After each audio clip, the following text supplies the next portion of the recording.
फिर से मैं उपस्थित हूँ एक नए साप्ताहिक प्रश्न पत्र के साथ, जिसका नाम है साप्ताहिक प्रश्न पत्र भाग 47, जिसका उद्देश्य है पिछले साल के प्रश्न पत्रों का हल कैसे करें। हर हफ्ते 10 नए प्रश्नों के साथ मैं उपस्थित हूँ, डॉक्टर गोपाल प्रसाद। साप्ताहिक प्रश्न पत्र भाग 47 का हमारा पहला प्रश्न है, दिल्ली विधानसभा के चुनाव में किस पार्टी को सर्वाधिक वोट मिले हैं। जिसका ए ऑप्शन है आप पार्टी, बी ऑप्शन है बीजेपी पार्टी, सी ऑप्शन है कांग्रेस पार्टी और डी ऑप्शन है अन्य पार्टी। इस प्रश्न का सही जवाब है option B, BJP party. BJP party के 48 उम्मीदवार, कितने उम्मीदवार? तो 48 उम्मीदवार वहां से अपनी जीत कायम की। हमारा ऑप्शन ए है आप पार्टी, तो आप पार्टी के 22 उम्मीदवार जीते हैं। हमारा बी ऑप्शन है बीजेपी, तो बीजेपी के 48 उम्मीदवार जीते हैं, यानी बीजेपी को दिल्ली में सर्वाधिक वोट मिला है।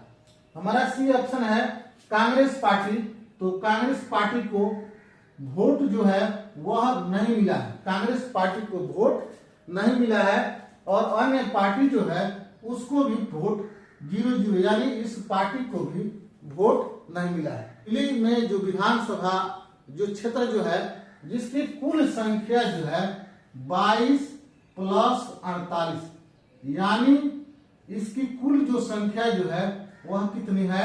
70 है। कितनी है? 70 है। आप पार्टी के 22 उम्मीदवार अपनी जीत कायम की और बीजेपी के 48 उम्मीदवार जो है अपनी जीत कायम की। तो सर्वाधिक वोट मिलने वाली जो पार्टी जो है, जिसका नाम है बीजेपी। हमारा दूसरा प्रश्न है, बंगाल का शोक के नाम से किस नदी को जानते हैं। जिसका ए ऑप्शन है हुआंगो या पीली नदी, हुआंगो या पीली नदी। बी ऑप्शन है दामोदर नदी, सी ऑप्शन है कोसी नदी और डी ऑप्शन है ब्रह्मपुत्र नदी। तो इस प्रश्न का सही जवाब है ऑप्शन बी, दामोदर नदी।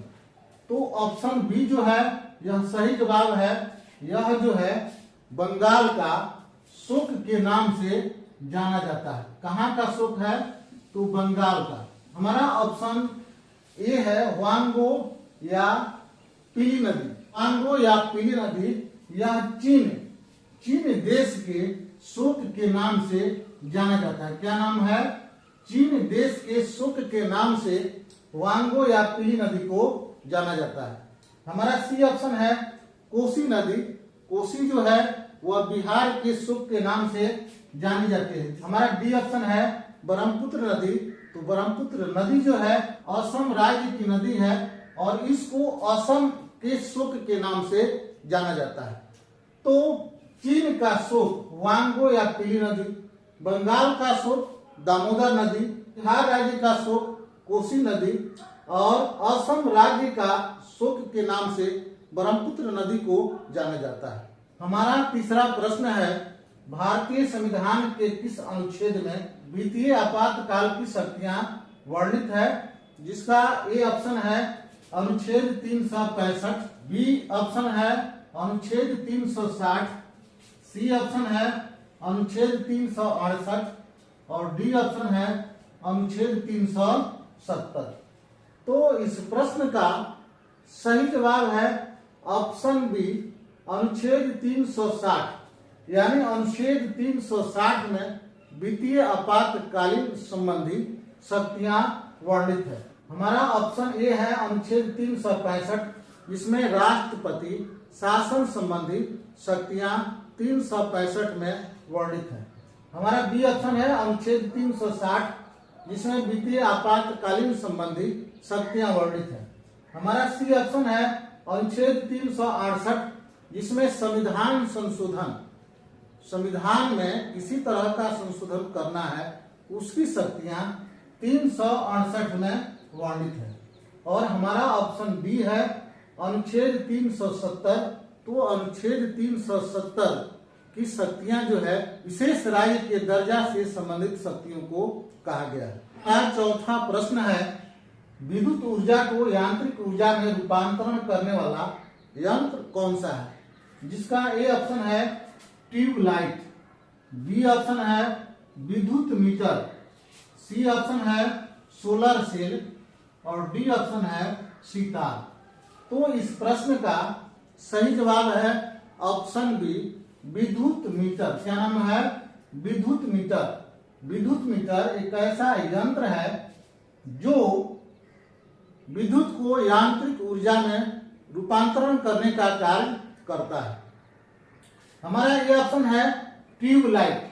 ट्यूबलाइट एक ऐसा यंत्र है जो विद्युत को प्रकाश ऊर्जा में रूपांतरण करने का काम करता है। विद्युत को प्रकाश ऊर्जा में रूपांतरण करने का काम करता है।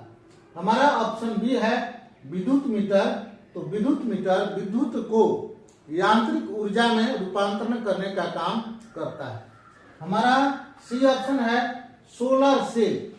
सोलर सेल सौर ऊर्जा को विद्युत ऊर्जा में रूपांतरण करने का काम करता है। और हमारा डी ऑप्शन है सितार।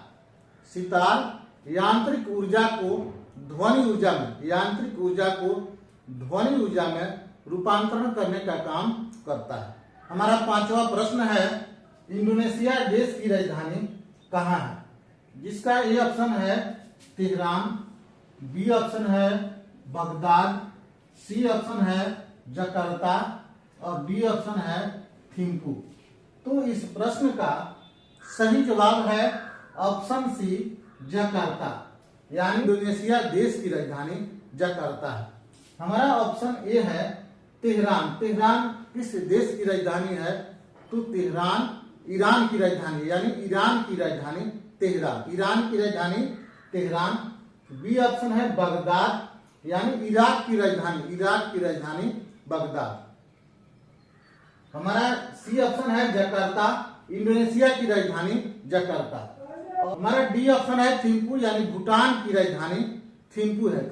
ईरान की राजधानी तेहरान, इराक की राजधानी बगदाद, इंडोनेशिया की राजधानी जकार्ता और भूटान की राजधानी थिम्पू।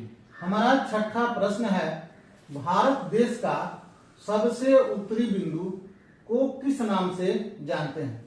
जिसका ए ऑप्शन है इंदिरा पॉइंट, बी ऑप्शन है इंदिरा कॉल, सी ऑप्शन है सर्पिक रेखा और डी ऑप्शन है कन्याकुमारी। तो इस प्रश्न का सही जवाब है ऑप्शन बी इंदिरा कॉल। हमारे देश का जो उत्तरी बिंदु जो है, जिसको हम लोग इंदिरा कॉल के नाम से जानते हैं। हमारा ए ऑप्शन है इंदिरा पॉइंट। इंदिरा पॉइंट देश के पूर्वी हिस्से का जो अंतिम बिंदु जो है, जिसको हम लोग इंदिरा पॉइंट के नाम से जानते हैं। हमारा बी ऑप्शन है इंदिरा कॉल। इंदिरा कॉल जो है देश के उत्तरी भाग का जो अंतिम बिंदु जो है, जिसको हम लोग इंदिरा कॉल के नाम से जानते हैं। हमारा डी ऑप्शन है सर्पिक रेखा। तो देश के पश्चिमी भाग का जो अंतिम बिंदु जो है, अंतिम जगह जो है, जिसको हम लोग सर्पिक रेखा के नाम से जानते हैं। और हमारा भी ऑप्शन है कन्याकुमारी। तो कन्याकुमारी देश के दक्षिणी भाग का जो अंतिम जगह है या अंतिम जो बिंदु जो है, जिसको हम लोग कन्याकुमारी के नाम से हम लोग जानते हैं। हमारा सातवां प्रश्न है, भारत के किस राज्य में राष्ट्रपति शासन लागू है? जिसका ए ऑप्शन है दिल्ली, बी ऑप्शन है मणिपुर, सी ऑप्शन है बिहार और डी ऑप्शन है अरुणाचल प्रदेश। तो इस प्रश्न का सही जवाब है ऑप्शन डी, यानी मणिपुर। यानी मणिपुर राज्य में वर्तमान समय में राष्ट्रपति शासन लागू है। हमारा ए ऑप्शन, हमारा सी ऑप्शन और हमारा डी ऑप्शन, इन तीनों राज्यों में राष्ट्रपति शासन लागू नहीं है। यहाँ की शासन व्यवस्था वहाँ के मुख्यमंत्री के द्वारा संचालित किया जा रहा है। लेकिन मणिपुर राज्य में वर्तमान समय में राष्ट्रपति शासन लागू है। हमारा आठवां प्रश्न है, नेपाल देश बिहार राज्य के कितने जिलों को स्पर्श करती है? तो हमारा ऑप्शन ए है 1 जिला, हमारा ऑप्शन बी है 3 जिला, हमारा ऑप्शन सी है 7 जिला और हमारा ऑप्शन डी है 8 जिला। तो इस प्रश्न का सही जवाब है ऑप्शन सी 7 जिला, यानी बिहार के 7 जिले नेपाल देश को स्पर्श करती है। हमारा ऑप्शन ए है 1 जिला, तो कोई ऐसा पड़ोसी। हमारा बी ऑप्शन है 3 जिला पश्चिम बंगाल को स्पर्श करती है। हमारा ऑप्शन सी है 7 जिला, तो 7 जिला नेपाल देश को स्पर्श करती है। हमारा ऑप्शन बी है 8 जिला, तो 8 जिला उत्तर प्रदेश और झारखंड के सीमा रेखा को स्पर्श करती है। हमारा 9वां प्रश्न है राष्ट्रीय महिला दिवस कब मनाई जाती है, जिसका ए ऑप्शन है 8 मार्च, बी ऑप्शन है 24 जनवरी, सी ऑप्शन है 13 फरवरी और डी ऑप्शन है 11 अक्टूबर। तो इस प्रश्न का सही जवाब है ऑप्शन सी 13 फरवरी, यानी 13 फरवरी को राष्ट्रीय महिला दिवस मनाया जाता है, जिस दिन भारत की पहली महिला राज्यपाल सरोजिनी नायडू का जन्म दिवस है। उनके जन्म दिवस के अवसर पर राष्ट्रीय महिला दिवस मनाया जाता है। हमारा ऑप्शन ए है 8 मार्च, तो 8 मार्च को अंतर्राष्ट्रीय महिला दिवस मनाया जाता है। 8 मार्च यानी अंतर्राष्ट्रीय महिला दिवस। हमारा बी ऑप्शन है 24 जनवरी, तो 24 जनवरी को राष्ट्रीय बालिका दिवस मनाया जाता है। राष्ट्रीय बालिका दिवस 24 जनवरी को मनाया जाता है। हमारा ऑप्शन सी है 13 फरवरी, 13 फरवरी को राष्ट्रीय महिला दिवस मनाया जाता है। 13 फरवरी यानी राष्ट्रीय महिला दिवस। हमारा डी ऑप्शन है 11 अक्टूबर, तो 11 अक्टूबर को अंतर्राष्ट्रीय बालिका दिवस मनाया जाता है। अंतर्राष्ट्रीय बालिका दिवस 11 अक्टूबर को मनाया जाता है। अगर आप हमारे इस चैनल पर नए आए हैं और आपने हमारी वीडियो को देखी है, अगर आपको हमारी वीडियो अच्छी लगती है तो आप हमारे इस चैनल को लाइक, सब्सक्राइब और बेल घंटी बजाना न भूलें। हमारा 10वां प्रश्न है भ्रष्टाचार धारण सूचकांक 2025 में भारत का स्थान कितने क्रम पर है। इसका ए ऑप्शन है पहले क्रम, दूसरा ऑप्शन है 76वें क्रम, सी ऑप्शन है 96वें क्रम और डी ऑप्शन है 180वें क्रम।